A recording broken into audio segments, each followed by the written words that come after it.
Okay, real quick. Have you ever tried to follow textbook typography rules on a real design project? And halfway through, you're like, okay, why does it look so bad? This is literally what the textbook said, so theoretically it should look good. Yeah, same. School teaches typography like it's a neat, clean, organized subject. But as soon as you start designing for a real client, it becomes this emotional roller coaster. Adjusting the spacing by 1 point, praying to the design gods. So today we are talking about real typography rules, the ones that you learn through deadlines and existential crises, staring at the same headline for 2 hours like it's judging you.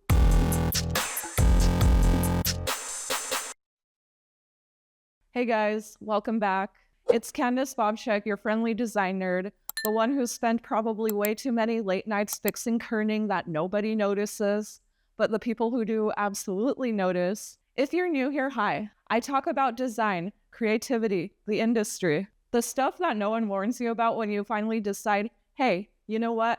I want to be a graphic designer. Today we're diving into typography, but not the boring stuff. This video isn't the serif versus sans-serif chart from 1982. I am talking about the secret rules that graphic designers follow that instantly make your work look polished. Let's get into it because I'm really excited for this one.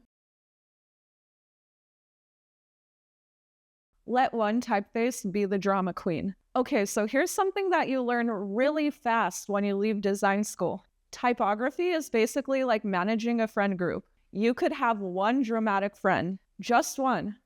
More than one, and it's chaos. If your headline font is bringing the drama, like it has swashes, personality, curves, attitude, the whole Beyonce vibe intro, then don't pair it with another dramatic typeface. You need balance. If one typeface is being the star of the show, then the rest of them have to just be supportive. Kind of like, yes, queen, go off, but also I'll be the one here holding your bag. This is the Diva Rule, and it fixes so many problems instantly. I swear, when I was younger, I'd pair two expressive fonts, and then I would sit back and wonder why the design looks like it's arguing with itself. Nope, only one diva is allowed. The other font, background characters, moral support, responsible adult energy.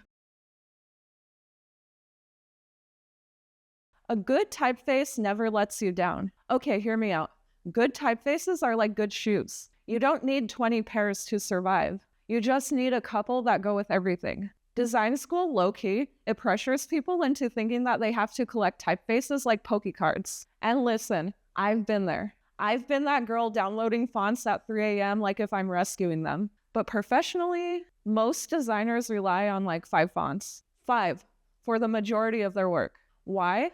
Because reliable fonts, they help you focus on the actual design, not fighting with a weird display typeface trying to make it look cute. And then suddenly it hits the paragraph and it looks like unlegible spaghetti. Good, reliable fonts age well, they scale well, they print well, and it gives you a peace of mind. Think Inter, Helvetica, Garamond, Gotham, Source Serif.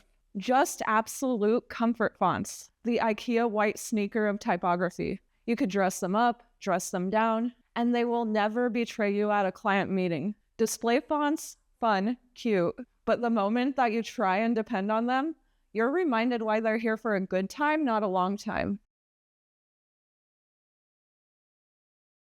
Luxury is just better spacing. This is one of those rules when you see it, you can't unsee it. Brands that look expensive, 9 times out of 10, it is just letter spacing. I swear, you could take the most basic looking sans-serif font and tighten the tracking ever so slightly, and suddenly it looks like it sells $100 candles. It is absolutely ridiculous, but it actually works. Type designers would probably be mortified by how aggressively we tighten the tracking sometimes. But you know what? It looks good. This rule applies especially to headlines, logos, all caps, minimalist layouts. Anything meant to look expensive. And on the other side of things, adding a little loose spacing, instantly modern, airy, trendy vibes. Suddenly, it gives skincare brand energy. School tells you, tracking affects readability. Yeah, okay. But real designers? We are here manually adjusting spacing until the typography stops irritating our soul.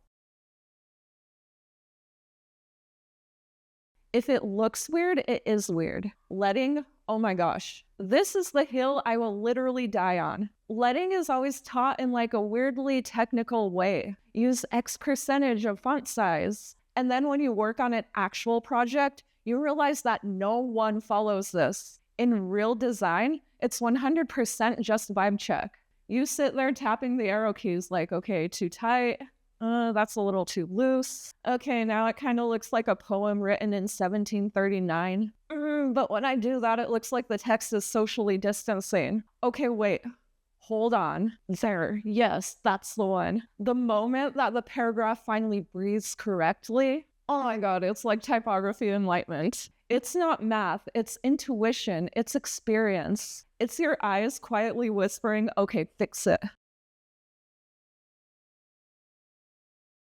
If there's no contrast, the textbook, it's going to look like it's going through something. Contrast is what makes your typography look intentional. You need contrast somewhere. Size, weight, spacing, color, shape. If everything looks the same, then nothing stands out. It ends up looking like a Word document, and not in a cute, nostalgic way. And contrast doesn't mean making your headline like 72-point font and your body text so microscopic that you can't read it. It means establishing clear hierarchy. Think of it like this. You are telling the viewer what to read first, what to read second, and what to read third. You are giving them directions on this visual journey, but prettier.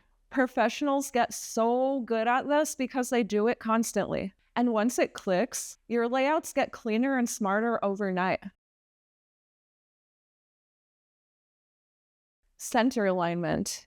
Use only if your spirit is calm. Center alignment, it looks so harmless, like a cat at the shelter until you pick it up. Most designers have a period of life where they just center everything. And then you step back and look at it and wonder why it looks like everything is just sliding off a table. Center alignment, it's not bad, but you need to use it very specifically. It works if you're going for like symmetry, poetry, calmness, elegance maybe. It does not work when your text is too long. You have multiple levels of hierarchy. This is a no. You are conveying instructions, or your design needs structure. Center alignment, it's like glitter. You need it in tiny amounts, but it could be a complete disaster if you drop the whole bottle. The reason why I love typography so much is because it's like psychology, just in better outfits. I swear, you guys are gonna think I'm crazy for saying this, but fonts are like people. They have vibes, they have moods. Each one is different and unique. When you're designing something, you can't just pick one font. You are basically casting characters. But on the same note, don't have too many. 3 tops. Bodoni is dramatic. It's like runway fashion energy. Futura, it's like geometric dreamer energy. And Garamond, I consider that my cozy book lover. Inter is that minimalist tech nerd, like the one who's always like drinking iced Americanos. Every font carries emotional weight, even if the viewer never consciously realizes it.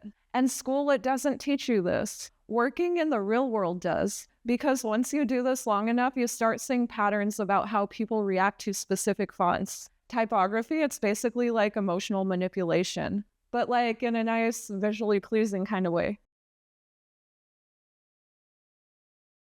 You don't measure it, you taste it. This is one of my favorite typography truths. Hierarchy isn't rigid, it's not a formula. It's not like size 24 versus size 18. Size 12. Hierarchy is a feel. It is storytelling. You are guiding someone's eye. You add a little more weight, adjust some spacing, change the color ever so slightly, nudge something up, pull something down. It's like cooking. In actual design, you do it until it just tastes right.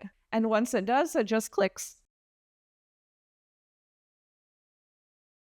If it fails at 25% zoom, it will fail on Instagram. This rule right here, it is survival. Zoom out. If your design still makes sense and the hierarchy holds, then you're good. If everything becomes a mushy gray blob, sorry to tell you, it's not a successful design. Social media changed everything. People viewing things on tiny screens. So the zoom out test, it's probably one of the most important typography habits that you could build. I do it constantly. It's like muscle memory by this point.